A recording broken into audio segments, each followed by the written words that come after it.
I'm at the city library in town, taking care of some videos and some business.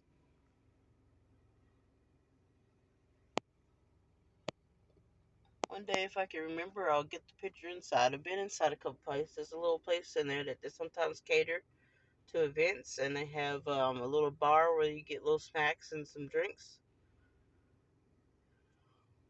And they got the handicap walk and some short stairs. Not too bad of a parking lot.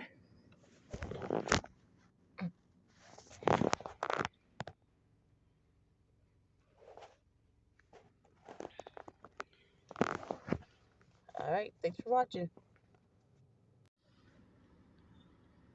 I'm sitting here with a chance to watch these cliff dwelling birds go in and out of the rocks where they have their nest.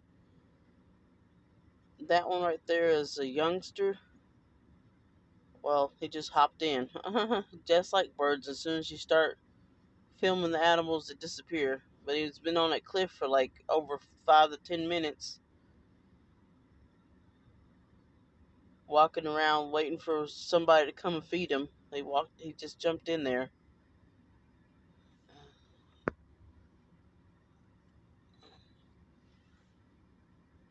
Hopefully I see some more of them.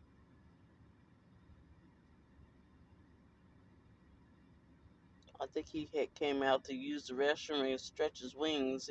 It wasn't flying, so I knew it was a really young bird.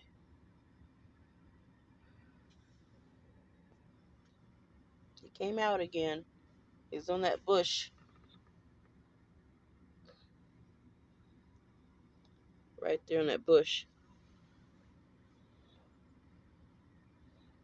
It's probably at the age where he's getting ready to get kicked out of the nest. He's just been flying to the bush, flying to the rock, flying to the bush. Up up top is one of the adults coming and going with their babies. He just went back in there. Hope he went down onto the ground. That's all he's been doing is going in the rock, going to the bush, and going down there and going back up. I thought I would give you a chance to see. This is the cliff type dwelling birds that live near water. This area is full of water, and since they built this wall, the birds moved in. Got all these gaps got bird nests in them. All right, guys. Thanks for watching.